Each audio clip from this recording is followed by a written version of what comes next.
Shout out po dito sa mga politikong mga kawatan, mga demonyo at mga satanas. Yan.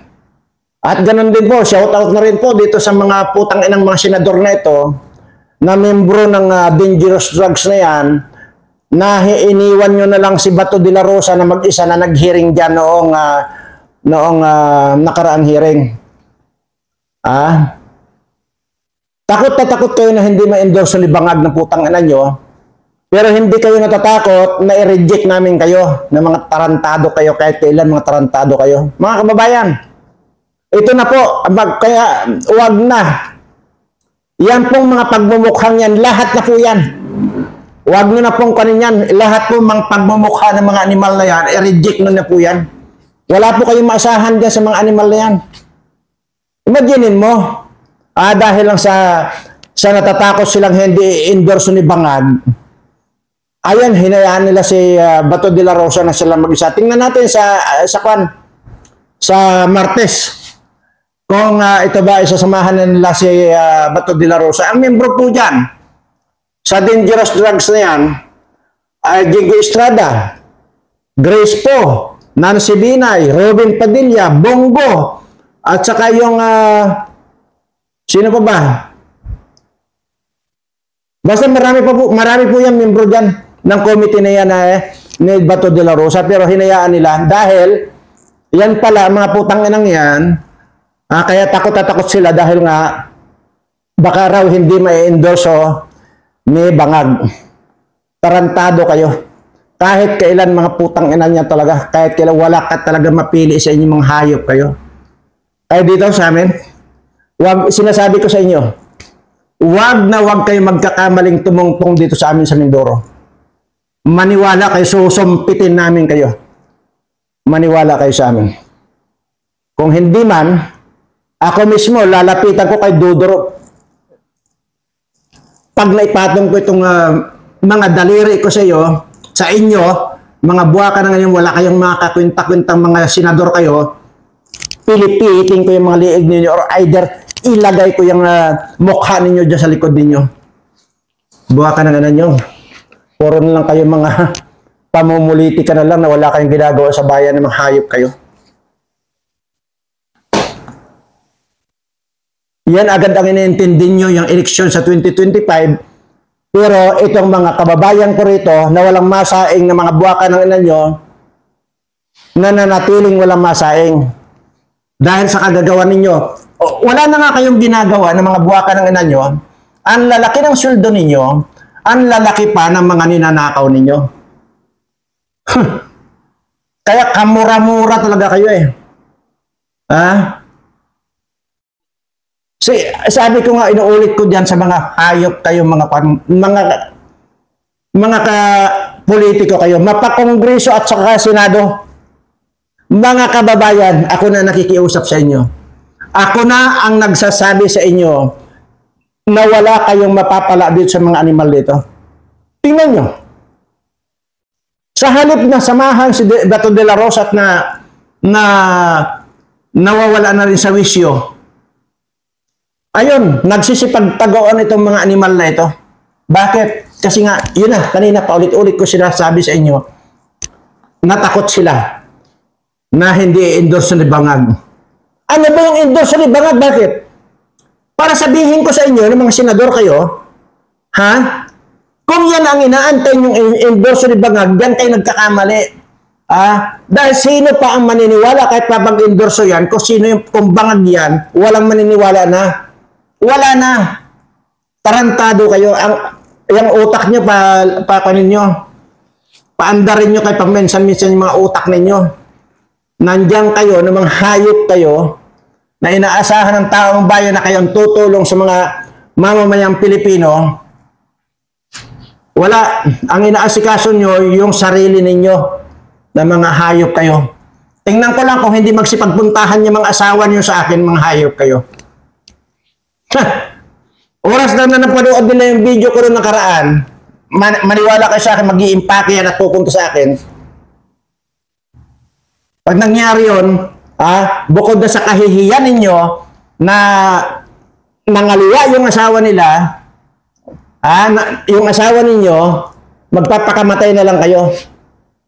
Pero dapat lang magpakamatay na lang kayo kasi kayo ang pahirap sa bayan ng mga litsi kayo. Yan ang hinihiring ninyo, yung mga friendship, friendship bill ni Tulpo. Putang ina nyo, ang bobobo ninyo, mga animal kayo. Yan ang pinag-aaksayan nyo, mga friendship bill na yan. Na magkakaroon ng budget na 15 million. Bullshit kayo, pero hindi nyo mabudgetan itong aking mga kababayan na walang masaing. Ang kakapal ng pagmukhaan nyo, mga animal kayo. Sige lang. Pero ang sinasabi ko lang sa inyo, pakaingat kayo na hindi ko kayo masasalubong ng mga buwakan ng inyo. Dahil ililipat ko yung yung pagbumukha nyo dyan sa likuran ninyo. Tang ina nyo. Nakakagalit kayo. Yan mga ang hinihiring ninyo dyan. Pero itong buwaka ng inang na ito, laso na ito, buwaka ng inang bangag na yan, hindi yan ang pinagtulungan ninyong ihiring dyan na sinamahan nyo man lang sana si De La Rosa. Diba?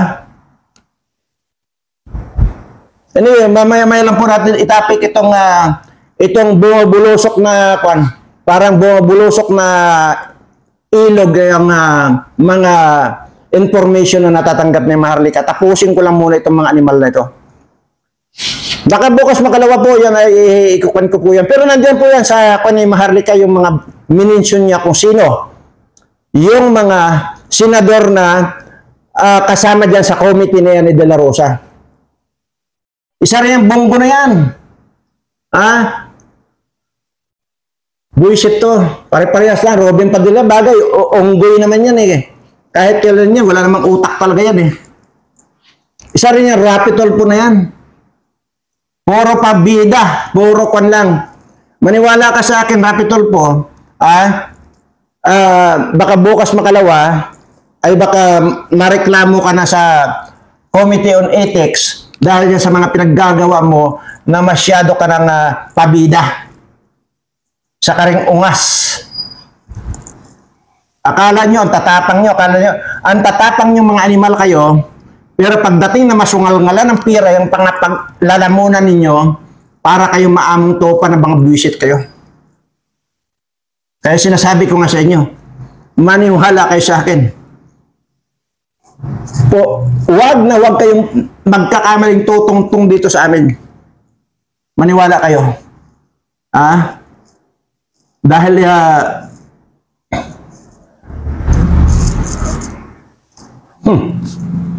baka uuwi kayo dyan sa Manila na wala na kayong nakapilipit na yung, nakalagay na yung mukha niyo sa likuran niyo.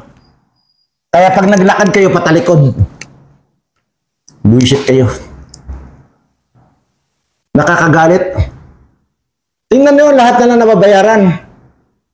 Anyway, baka ibahin ko muna ang topic dito dahil baka wala na lang akong gawin dito kundi magbura na lang na magbura mga putang nan to. Bullshit kayo.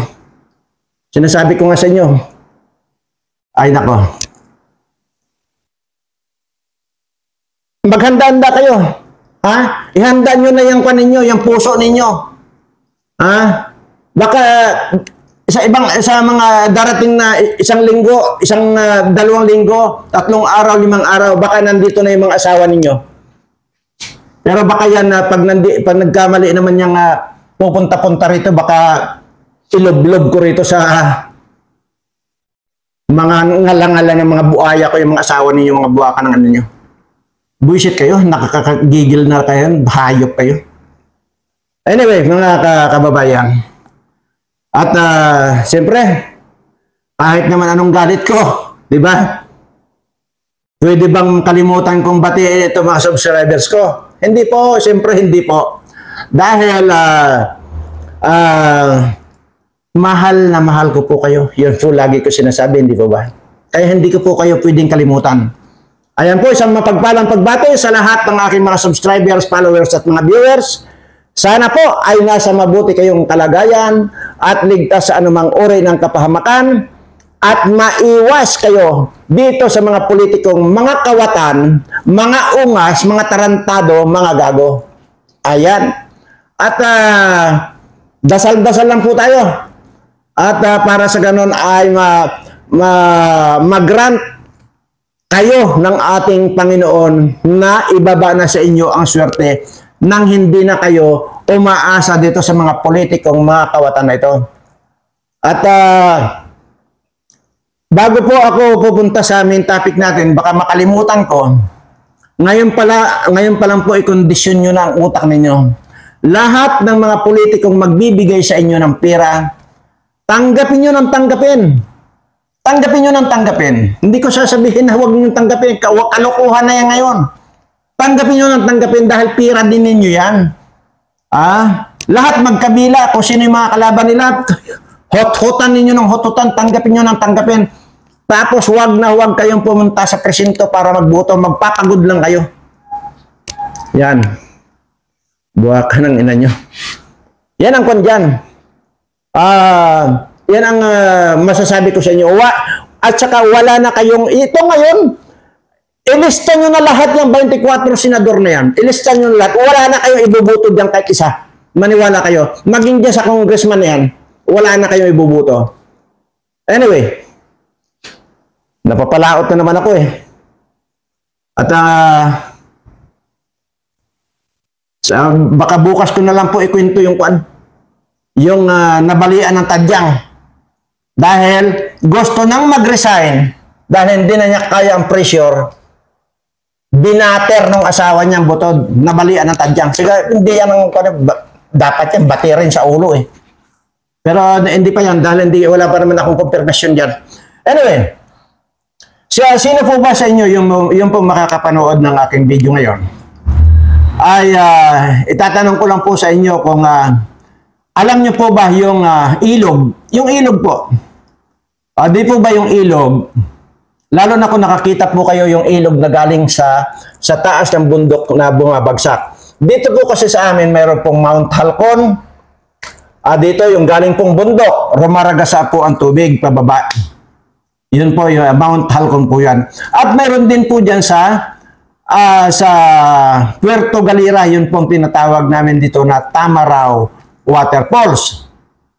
At doon po sa naman, yung mayroon pa pong isa dito, hindi ko lang pinapayagan, pero siguro maaring ipapa-open ko sana sa public itong Birana Waterfalls. Ayan po. So, wala pa po yan. At iniisip ko pa lang kung i-open ko sa public yan at ipapa-develop ko at yan ang pangangalanan nating Birana Waterfalls. Yan po. Kaya ko po tinatanong sa inyo kung sino po ang nakakaalam ng mga waterfalls na ganyan na galing bundok, baba. Di po ba? Kaya ko po nasabi ito sa inyo ay dahil nga po rito, wala pong pagkakaiba dito sa mga waterfalls na ito na walang tigil ang pagdagsa, walang tigil ang pagdaloy ng tubig mula sa bundok. Wala pong pagkakaiba dito kay Maharlika. Ayan. At higit pa din nating ikukumpara ito. At actually, mas nalampasan niya yung karakter ng mga waterfalls na yan. Dahil itong si Maharlika ay wala rin pong puknat yung pagdagsa ng mga information na galing sa kanyang mga puting ahas. Ayan. So, ganyan po. Wala pong pagkakaiba dyan sa ilog na tuloy-tuloy ang daloy ng tubig at kay Maharlika, tuloy-tuloy naman ang daloy ng mga information na ibinabato nila kay Maharlika. Ganyan ko po isinasalarawan itong si Maharlika. At imagine niyo pati yung maging yung isasagot ni Maricel Soriano sa 7 sa hearing ay may nakapag-feedback sa kanya. Imagine niyo yan. Kasi lahat ng galaw, pati meeting nitong si Lasso na ito at saka yung mga iba pa Alam niya. Oh, talagang pa na. Grabe na. Ibig sabihin, kung alam niya lahat, yung mga meeting-meeting na yan, ibig sabihin, ang nagbibigay ng information, ay dyan din po yan sa PDEA. So, dito po nakikita, dito po ninyo mararamdaman kung gaano kabobo itong Lasso na ito. Dahil imaginin mo, lahat ng mga tauhan niya, tinatraidor siya. Kaya kung ako sa iyo, Lasso, umiskirda ka na. Bago pa dumami ng dumami.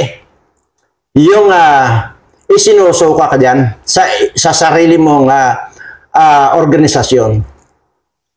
Lumayas ka na.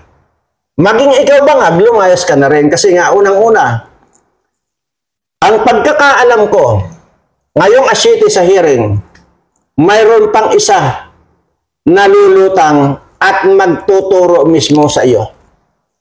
Abangan natin. Kung hindi po mabago yun, ay yun na po yung huling baraha, kumbaga. Baka dito na po mag-i-end yung usaping ganito. Di po ba? Baka, at malamang-lamang po yan, ay lulutang na po. At hindi lang po si Bangag ang ituturo. Ang pagkakaalam ko po, marami.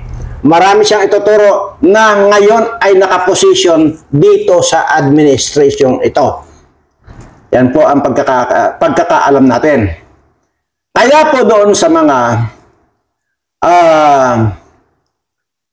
tanggol ng tanggol dito kay Bangag na ito, antayin nyo bago kayo magtatanggol-tanggol dyan, antayin nyo ang magiging resulta. At iisa lang naman ang sagot dyan eh. Wala tayong dapat pag-awayan dito. Maging ako, hindi ko naman inaaway si Bangag. Di ba?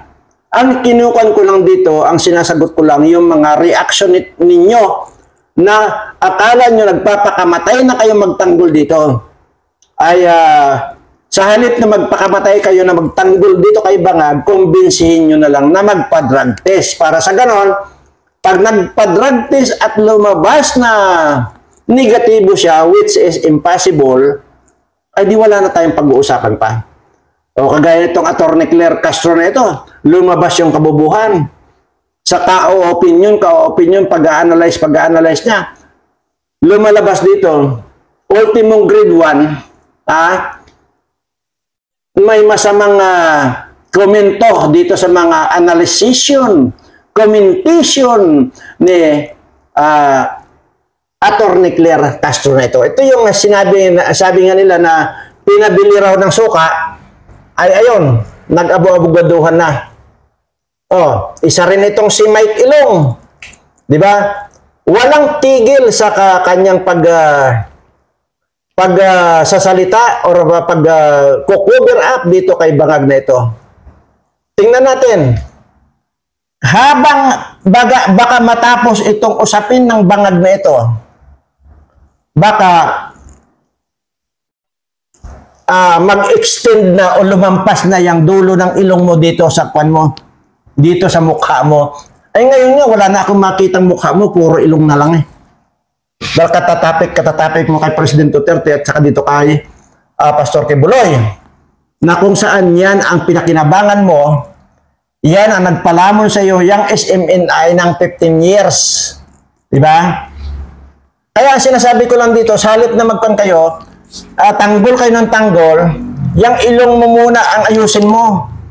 At ikaw rin, Atty. Claire, ayusin mo yung mga komentaryo mo, analysisyon ninyo, ayusin mo muna yung utak mo, pa-improve mo, at ito may tuturo ko sa iyo.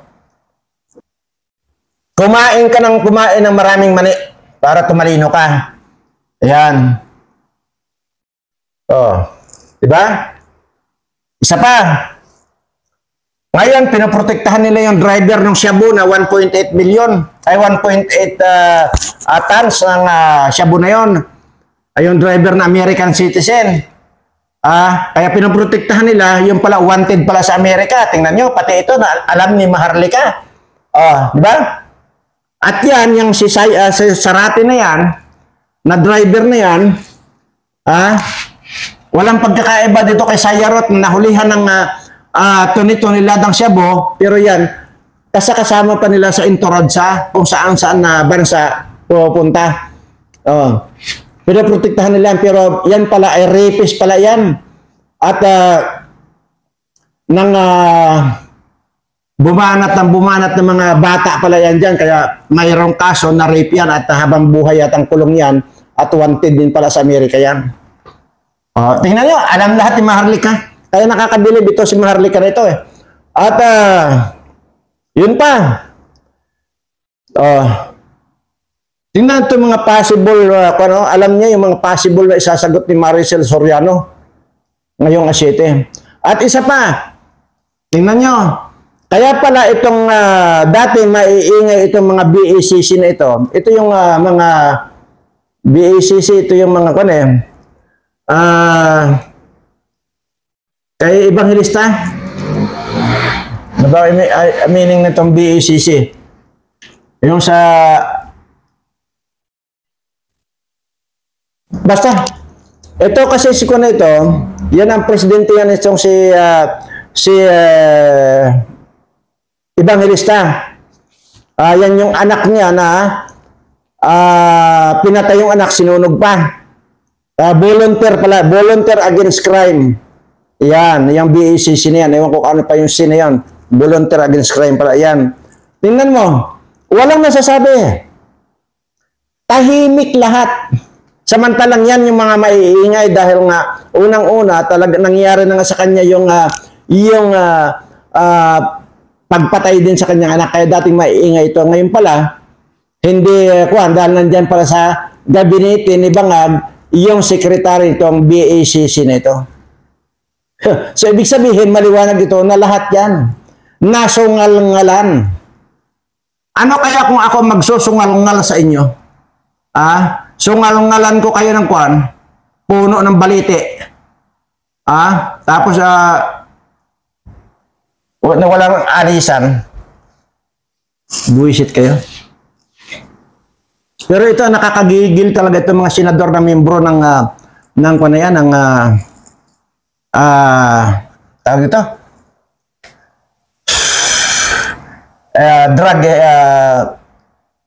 Drugs na yan, di ba tulad de la Rosa? Dangerous drugs na yan, ang committee ni de la Rosa na yan, na walang sumama sa kanya. Basta ang sinasabi ko po rito, wala na po kayong iboto kahit sino sa kanila. Wala na. Hindi na.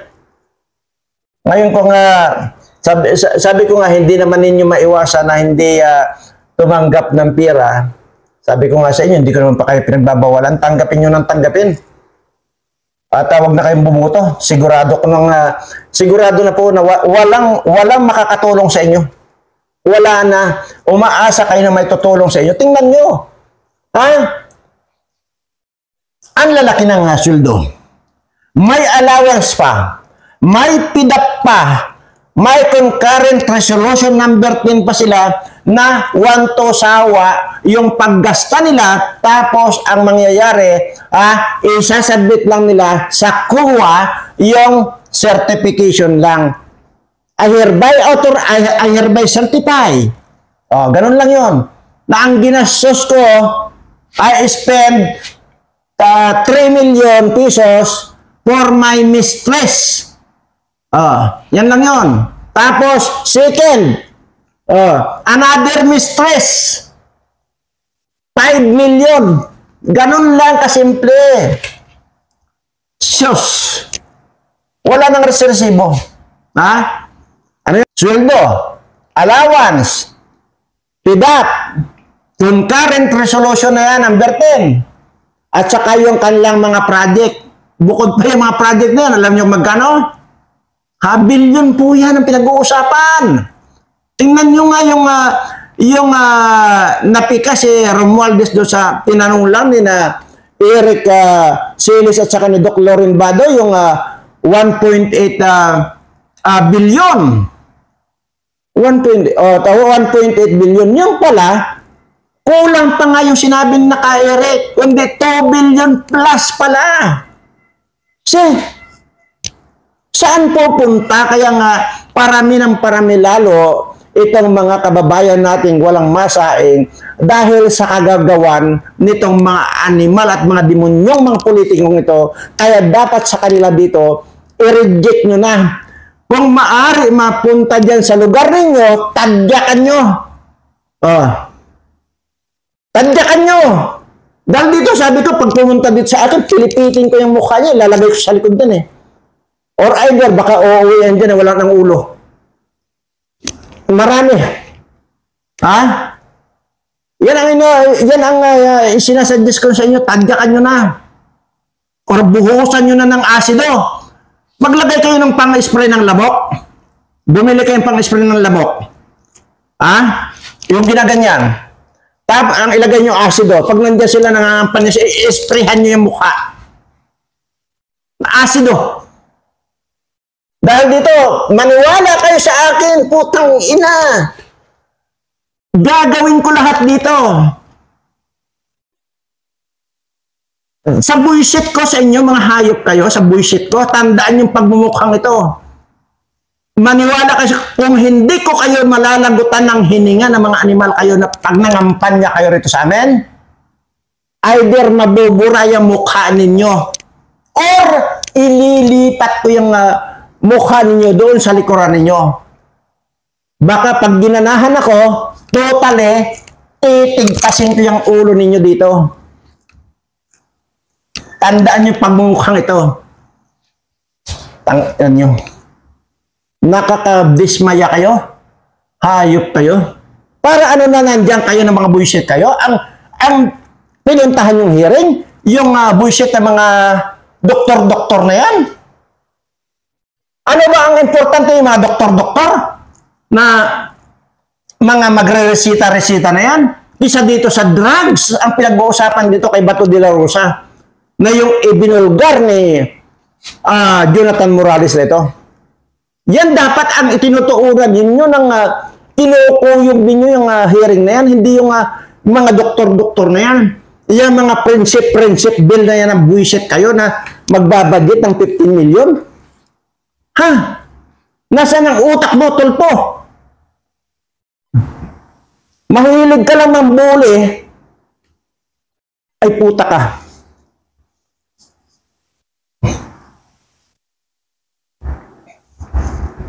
Sabi ko nga, for so many times, uulitin ko sa inyo. Tanggalin natin yung pagiging congressman ninyo. Tanggalin natin yung pagiging senador ninyo. Lahat kayo mag-ipon-ipon. Harapin nga ninyo ako. Hinahamon ko kayong lahat na mga kawatan kayo.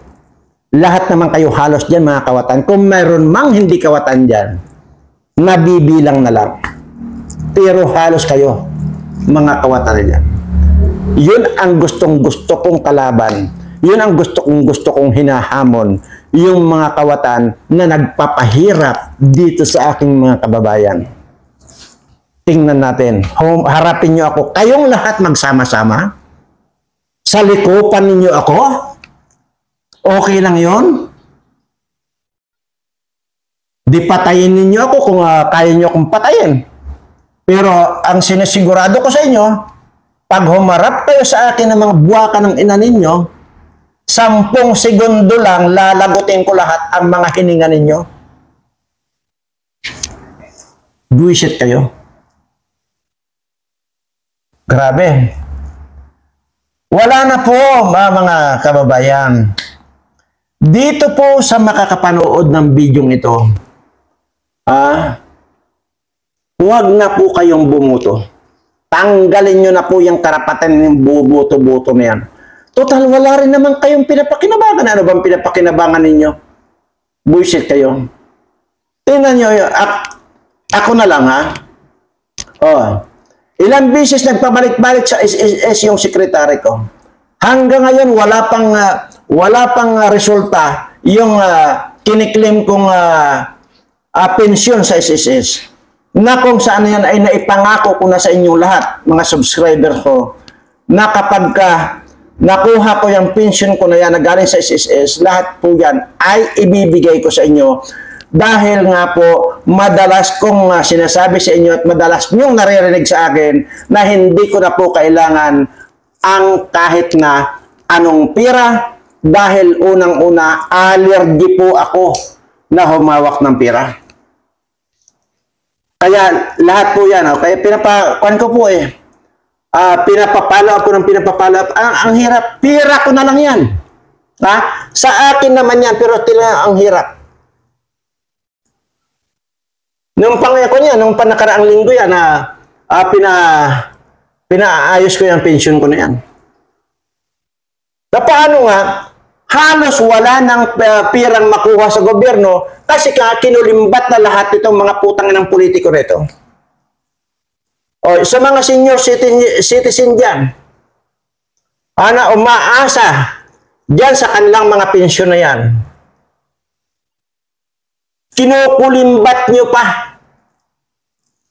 Mabuti na lang kahit na senior citizen ako, tuloy-tuloy yung pagbibigay ng blessing sa akin ng ating Panginoon. Kaya, yun na nga nagkaka-allergy na nga ako. Ay, paano yung iba? Iba natin mga senior citizen dyan na yung mga ipinangako nyo na 1,000 ba yun? Hindi ko alam, may 500, may 1,000 ba yun na yung mga hindi contributor ng SSS or ano to? Basta yung mga hindi member. Kung hindi ako nagkakamali, 500 dati. Pero ngayon, 1,000. Hindi na saan pupunta yung 1,000 na putang na nyo. Tapos hindi nyo pa na ibibigay on time kasi nga, naghahagilap pa kayo kung saan kayo kukuha ng palit doon sa mga kinulimbat itong mga politikong ito. Grabe. Mga kababayan, para nyo na rin, ganito lang yun Parang kayo na rin mismo ang gumilit sa liig ninyo kapag ibinoto nyo pa itong mga animal at mga kawatang mga politikong ito. Isipin nyo na lang. Hawakan nyo ngayon ng blade. Isipin nyo lang, hawak kayo ng blade ngayon. Lasin nyo yung liig ninyo. Ganon. Para nyo na rin nilaslas yung liig ninyo kapag nagbumoto pa kayo ng kahit na sinong politiko. Hayaan muna natin ngayon na wala muna kayong ilalagay para maubos lahat yan mga yan.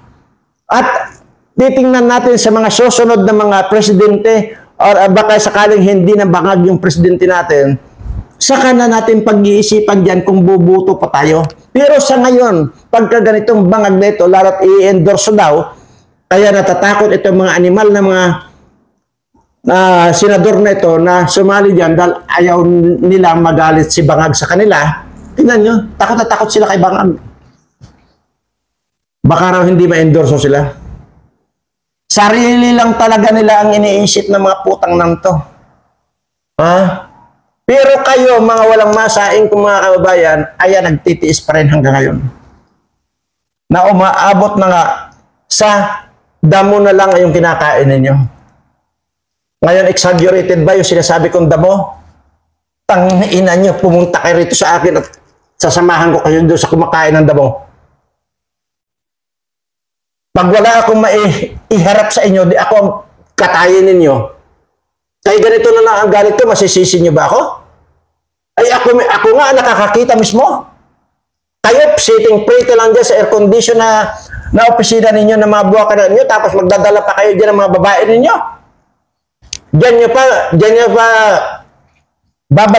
balahurain. Buisit kayo. Kaya ang dapat nga talaga sa inyo, yun ang ipagdasal ninyo na huwag mapanood ng mga asawa ninyo yung nakaraang video ko dahil pag napanood yon, hindi magdadalawang salita yun, magdadalawang isip yun na mag-impake ang mga asawa ninyo at pupunta sa akin. Maniwala kayo sa akin. So sa mga subscriber ko, pakaingat po kayo. At lagi po tayo magdasal sa ating Panginoon. Pasensya na po talaga. hinihingi ko po ng paumanhin na sa pagkakataong ito, hindi ko na naman napigilan yung aking sarili na hindi magmura dito. At yun po ay hinihingi ko ng paumanhin sa inyong lahat. Maraming salamat po.